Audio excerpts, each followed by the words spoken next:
स्वागत है दोस्तों आपका एग्जाम स्टडी सर्कल पर। और आज हम डिस्कस करने जा रहे हैं 6 अगस्त से जुड़े सारे करंट इवेंट्स जो कि आपके आने वाले पेपर जैसे एसएससी, आईबीपीएस और रेलवे के लिए इंपॉर्टेंट है। इनमें 20 क्वेश्चनों में ही हम आज के दिन के जितने भी करंट इवेंट्स हैं ना वो सारे डिस्कस कर लेंगे। और एक क्वेश्चन ना हाई क्वालिटी मिलेंगे आपको, कोई भी क्वेश्चन ऐसा नहीं होगा जो आपके पेपर के लिए जरूरी ना हो। तो चलिए शुरू करते हैं पहले क्वेश्चन से। तो the Quad Critical Minerals Initiative launched in 2025 has an estimated investment of, तो इसमें टोटल 20 बिलियन की इन्वेस्टमेंट होगी जिसमें क्रिटिकल जो मिनरल्स है अपने lithium, cobalt, nickel and rare earth elements, ठीक है, जो कि एसेंशियल है आपके ना ईवी बैटरीज के लिए, सेमीकंडक्टर्स के लिए और क्लीन एनर्जी टेक्नोलॉजीज के लिए। तो इसके लिए क्वाड ने जो इस क्वाड में आपके 4 कंट्रीज आती है, इंडिया, यूएसए, जापान और ऑस्ट्रेलिया। इन्होंने इतना बजट एलोकेट किया है, इतना इन्वेस्टमेंट 20 मिलियन का इन्वेस्टमेंट किया है ताकि इन देशों को डिपेंड ना रहना पड़े और किसी कंट्रीज पे, और बाकी आपस में सपोर्ट करेंगे इन मिनरल्स की माइनिंग के लिए। ठीक है, क्लियर होगी बात। अब दूसरी चीज ये क्वाड है ना, क्वाड ना ये मिलके एक एक्सरसाइज भी करते हैं। ये एक्सरसाइज कौन सी, आपकी मालाबार। ये इन देशों की नेवी मिलके करती है। ठीक है, मालाबार एक्सरसाइज इंपॉर्टेंट है, याद रखिएगा। चलिए जी नेक्स्ट क्वेश्चन देखते हैं। The 18th BRICS summit will be hosted by India in, अब 18th जो ब्रिक्स समिट है ना ये आपके लगभग सेकेंड वीक ऑफ सितंबर में होनी है। ये होगी आपकी न्यू दिल्ली में। ठीक है जी, याद रखिएगा 12 से 13 सितंबर को होगी ये, और ये 18th एडिशन है इसका। इसमें आपके 11 मेंबर आते हैं। तो 11 मेंबर में पहले तो फाउंडिंग मेंबर है आपके ब्रिक, फिर आया था एस, ये क्वेश्चन आपका आ सकता है। और उसके बाद 2E, ये मैं पहले भी करा चुका हूं, अब फिर आपको रिवाइज करा देता हूं। 2E, 2I, UAE और एस से जुड़े हुए हैं। 2E से आपके Egypt, Ethiopia, Indonesia, Iran, UAE and Saudi Arabia, ये आपके कंट्रीज है। सबसे लेटेस्ट मेंबर आपका इंडोनेशिया है, याद रखिएगा। चलिए जी नेक्स्ट क्वेश्चन पे बढ़ जाते हैं। Parliament has proposed increase the sanction strength of supreme court जजेस फ्रॉम, तो ये अभी रिसेंटली न्यूज में था। तो अभी पार्लियामेंट ने फैसला लिया है कि जो सुप्रीम कोर्ट में जजेस की स्ट्रेंथ को बढ़ाना है वो 34 से 38 हो गई। पहले थी 34 जिसमें आपके सीजीआई इंक्लूडेड थे। ठीक है, यानी एक सीजीआई और 33 जज। अब हो जाएगी 38 प्लस इंक्लूडेड सीजीआई, यानी अब 37 जजेस की स्ट्रेंथ हो जाएगी, ताकि जो हमारे जो बैकलॉग है ना सुप्रीम कोर्ट में केसेस का, जो पेंडिंग केसेस का बैकलॉग है वो कम किया जा सके। अब ये ना ये पार्लियामेंट डिसाइड करता है कि सुप्रीम कोर्ट की जजेस की स्ट्रेंथ कितनी होगी, पहली बात। दूसरी चीज, अब किस बिल के साथ ये चीज लाई गई है ये बात ध्यान रखिएगा।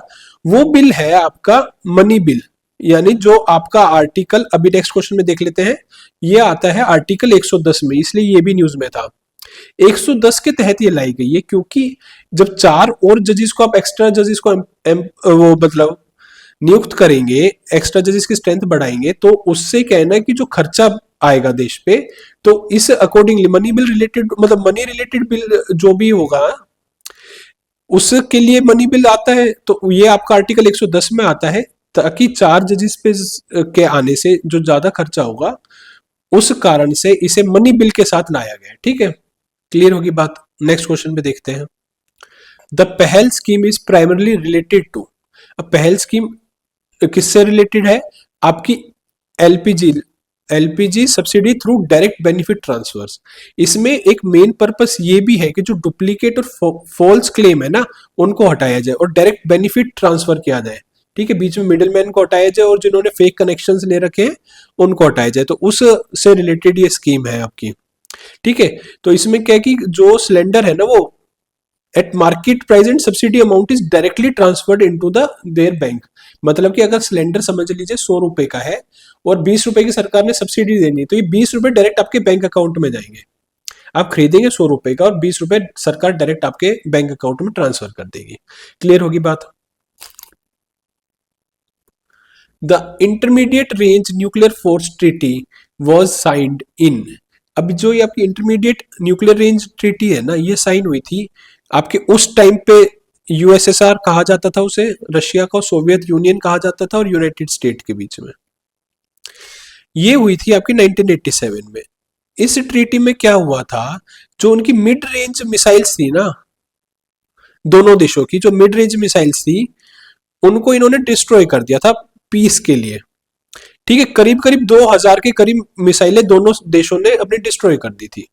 और ये हुई थी कि उस टाइम के जो इनके लीडर्स थे, रोनाल्ड रीगन यूएसए के, और मिखेल गोरोबेचोव ये थे यूएसए रशिया के, यूएसएसआर के उस टाइम पे। तो इन्होंने क्या कर दिया था, जो ग्राउंड लॉन्च्ड मिसाइल थी बिटवीन जिनकी रेंज 500 किलोमीटर से 5500 किलोमीटर तक की थी, यानी कि मेन था कि ये इंटर कॉन्टिनेंट अटैक ना कर पाए, तो as a sign of peace के तहत इन्होंने ये ट्रीटी साइन की थी। पर अभी रिसेंटली ये न्यूज में इसलिए आया क्योंकि रशिया ने अपने आप को इससे अलग कर लिया है। ठीक है, तो रशिया अब इन मिसाइल्स का यूज कर सकता है जिनकी मारक क्षमता 5000 किलोमीटर से भी ज्यादा हो। ठीक है जी, तो अपनी सिक्योरिटी रीजंस के तहत रशिया ने इस ट्रीटी से अपने आप को अलग कर लिया। क्लियर होगी बात। नेक्स्ट क्वेश्चन पे बढ़ते हैं। Lalit Kala academy was establish in, तो ये अभी आपका रिसेंटली न्यूज में था, इनका फाउंडेशन डे भी था। तो ललित कला एकेडमी ना आपकी 1954 में एस्टेब्लिश हुई थी। ठीक है, कब? 5 अगस्त 1954। इंपॉर्टेंट है। तो ये किस लिए है? मेन इसका था जो क्या है कि आर्ट को प्रमोट करने के लिए थी। तो ये मिनिस्ट्री ऑफ कल्चर के अंडर आता है।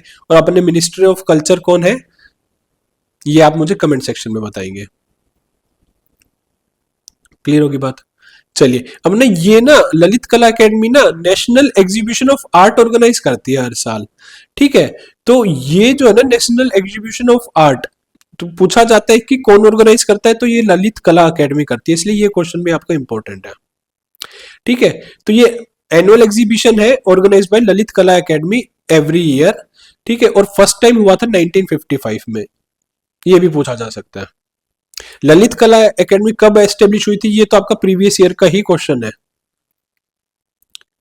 चलिए जी, नेक्स्ट क्वेश्चन में बढ़ते हैं।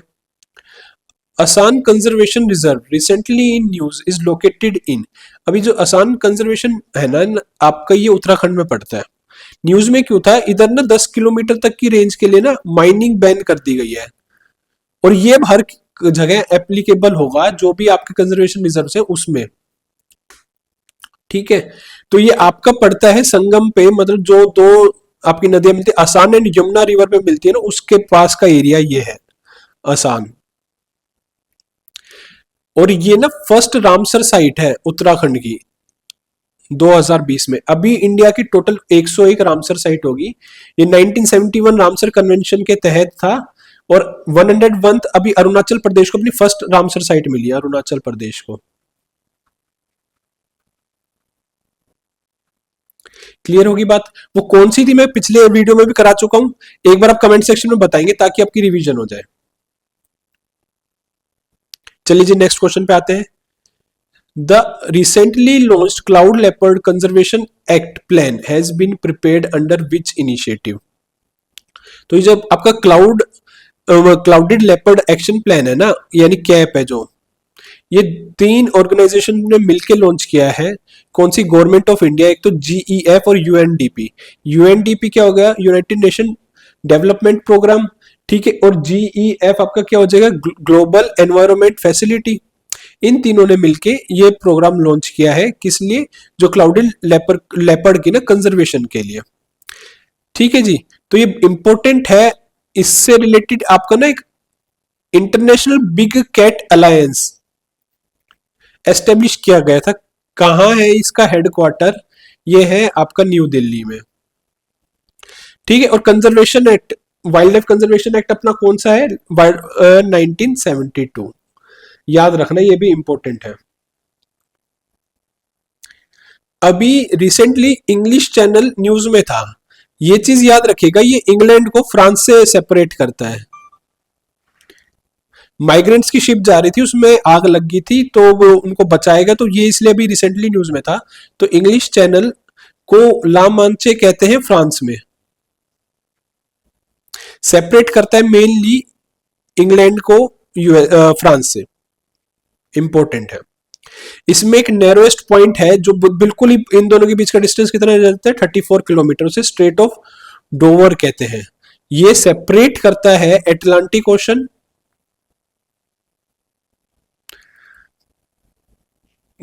एटलांटिक ओशन को नॉर्दर्न सी से। याद रखना इस चीज को। क्लियर होगी बात। चलिए जी नेक्स्ट क्वेश्चन में बढ़ते हैं। Anugyan India first NTOP nuclear technological orientation program has been launched by IIT Hyderabad. IIT भी पूछ लेते हैं किस आईआईटी ने ये लॉन्च किया है, तो ये आईआईटी हैदराबाद ने किया है। किसके साथ मिलकर किया है? Crimson Energy Expert India Private Limited के साथ मिलकर किया है। तो ये ना first industrial academy nuclear training programme होगा, एनटॉप होगा। इसमें जो मेन टारगेट है इसका है कि ना जो न्यूक्लियर पावर कैपेसिटी है ना 8.8 गीगावाट से बढ़ाकर 100 गीगावाट तक लेके जानी है बाय 2047। जो विकसित भारत का हमारा जो टारगेट है ना 2047 का, उसको अचीव करने के लिए तो हम न्यूक्लियर एनर्जी सेक्टर में ग्रोथ करने के लिए हमने के क्रिम्सन एनर्जी एक्सपर्ट के साथ एनटॉप टेक्नोलॉजी प्रोग्राम स्टार्ट किया है आईआईटी हैदराबाद के द्वारा। ठीक है, क्लियर होगी बात। India's first fully annotated telomere to telomere T2T reference genome has been developed for which crop. तो ये मेनली आपके पल्सेस के लिए है। इसमें क्या है, पिंजोना पी, जो पिजन पी है, सॉरी पिजन पी अरहर के लिए है। तो आईसीआर ने डेवलप किया first fully annotated telomere to telomere. ये क्या होता है ना, इसमें गैपलेस होता है, गैपलेस होती है डीएनए सीक्वेंसिंग, गैपलेस डीएनए सीक्वेंसिंग होती है। तो उससे ये डेवलप किया गया है। इस वेराइटी को क्या कहा गया है? आशा। This genome will help to develop high yielding climate resilient और disease resistant pigeon pea varieties. ठीक है, तो ज्यादा मतलब इसमें यील्ड ज्यादा होगा, क्लाइमेट से बचने की क्षमता ज्यादा होगी, और जो भी डिजीज उनको होती है ना, मतलब जो भी घुन और कीड़े लग जाते हैं फसलों में, दाल की फसलों में, वो नहीं लगेंगे इसमें। और इससे रिलेटेड आपके एक चीज और याद रखिएगा, आईसीआर के ना कई सारे रिसर्च सेंटर्स भी हैं। आपका राइस का है, कॉटन का है, आपका पोटैटो का है। राइस का आपका पड़ता है कटक में, ठीक है जी। और आपका कॉटन का पड़ता है ना, अब कॉटन है देखिए, ब्लैक सोइल, ब्लैक सोइल आपका नागपुर, नागपुर यानी महाराष्ट्र, महाराष्ट्र कह लीजिए या नागपुर। ठीक है, पोटैटोज आपके शिमला, हिमाचल प्रदेश। तो इन्हें आप याद रखिएगा। पल्सीज का भी एक, पल्सीज का आपका कानपुर। तो ये इंपॉर्टेंट इनके वो रिसर्च इंस्टीट्यूट है, ये आप याद रखिएगा। चलिए जी आगे बढ़ते हैं। Prasannata Mahapatra has recently assumed the charge of ED, executive director of. तो ये इन्होंने एग्जीक्यूटिव डायरेक्टर किसके बने हैं? ये अभी रिसेंटली सेबी के बने हैं। सेबी आपका क्या है? Security and exchange board of India. ये रेगुलेट करता है अपनी मार्केट्स को। ठीक है, और ये एस्टेब्लिश कब हुई थी? ये प्रीवियस ईयर का ही क्वेश्चन है, 1992 में। अच्छा, इसमें ना एक दो केस है, एक ये 1988 भी होता है, तब ये नॉन सेचुरेटेड बॉडी थी, अब ये बन गई थी सेचुरेटेड स्टैट्यूटरी बॉडी। ये पहले थी नॉन स्टैट्यूटरी बॉडी और 1992 में स्टैट्यूटरी बॉडी बन गई थी।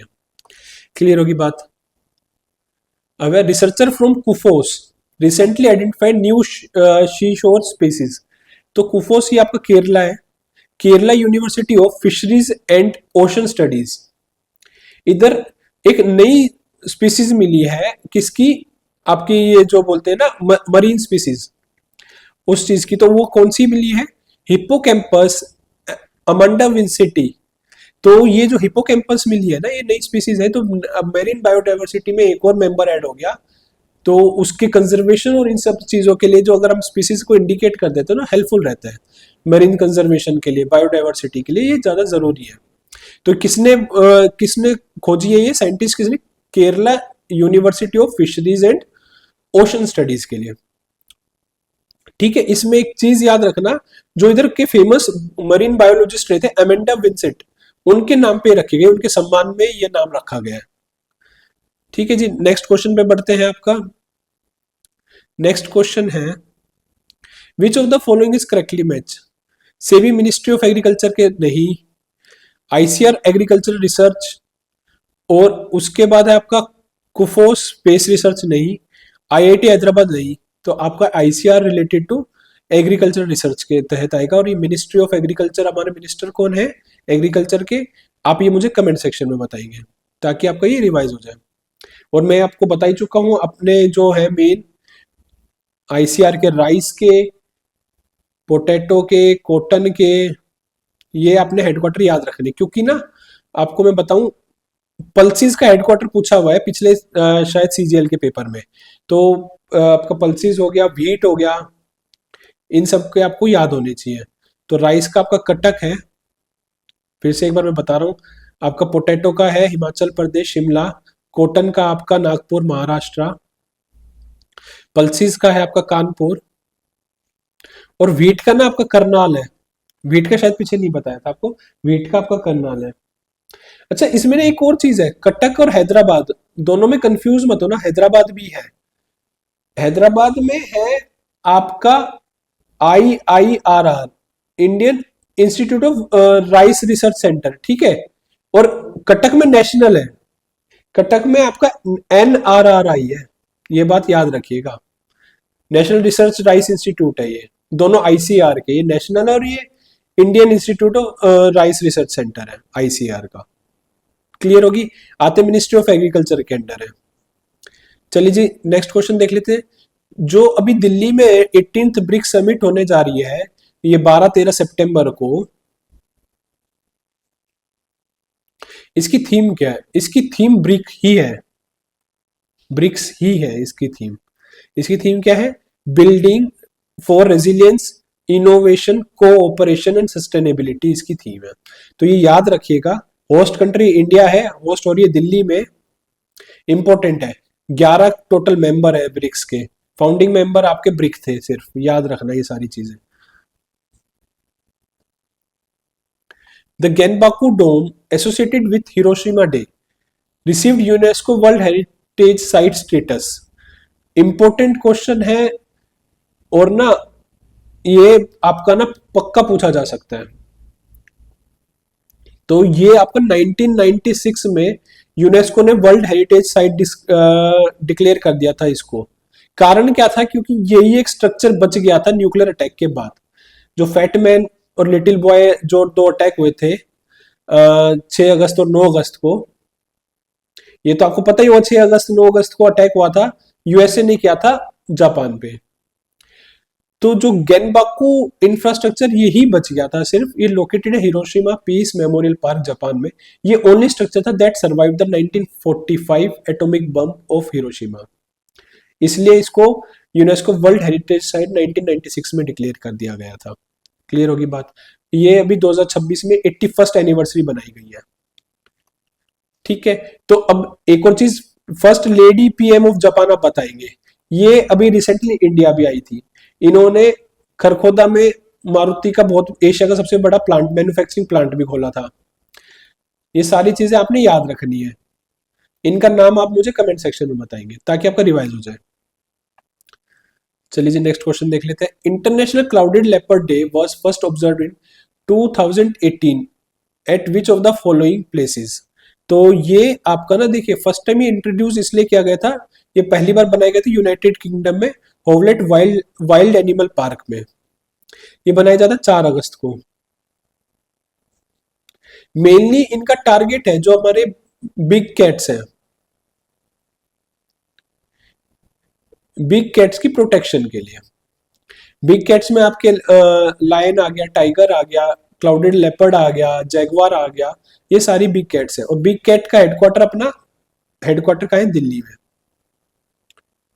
याद रखना। ऐसे ही भाई इंटरनेशनल सोलर अलायंस का हेडक्वार्टर कहाँ है? ये भी आपका इंडिया में ही है, गुड़गांव में, गुरुग्राम में।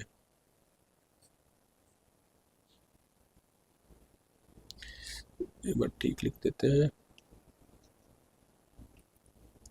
तो इंटरनेशनल सोलर अलायंस का भी हेडक्वार्टर आपने याद रखना है, गुरुग्राम। तो क्लियर होगी बात। 4 अगस्त को बनाया जाता है आपका क्लाउडेड लेपर्ड डे। चलिए जी, लास्ट क्वेश्चन रखते हैं इस वीडियो का। द प्रधानमंत्री विकसित भारत रोजगार योजना is implemented by the ministry of labour. कौन है मिनिस्टर ऑफ लेबर, या मुझे कमेंट सेक्शन में बताना। And employment through which organisation, तो आपका ministry of labour and employment plus EPFO मिलके एक लॉन्च किया था प्रधानमंत्री विकसित भारत रोजगार योजना, यानी 2047 विकसित भारत हमारा जो टारगेट है वो सारे 2047 तक के हैं। तो ये ईपीएफओ के साथ मिलके स्कीम इंप्लीमेंट की गई थी। इस स्कीम को 1 साल हो गया, इसलिए इंपॉर्टेंट है। 2025 में लॉन्च की गई थी, ठीक है। तो टारगेट इसका जुलाई 2027 तक का है, जो मतलब टाइम स्पेन है। इसमें टोटल जो फंड एलोकेट किया गया था वो 99,446 करोड़ का किया गया था। इसके 1 साल हो गए हैं, इसलिए अभी रिसेंटली न्यूज में थी। ईपीएफओ के साथ मिलकर लॉन्च की गई थी। तो इस वीडियो में आज के लिए इतना ही। तो ये आपके सारे जो भी 6 अगस्त से रिलेटेड करंट इवेंट्स हमने कवर कर लिए, और आपके पेपर के लिए इंपॉर्टेंट है ये। वैसे देखिए करंट इवेंट्स बहुत सारे हैं, पर आपके पेपर के लिए यही इंपॉर्टेंट है। इनको एक बार रिवाइज कर लीजिएगा, तो आने वाले पेपरों में आपको काफी हेल्प मिलेगी। इस वीडियो में इतना ही। वीडियो पसंद आई तो लाइक कीजिए, कोई सजेशन हो तो कमेंट कीजिए, और बाकी जो भी मैंने पूछे हैं क्वेश्चन उनको भी कमेंट करना। और ऐसी और वीडियो के लिए चैनल को सब्सक्राइब कर लो। Thank you.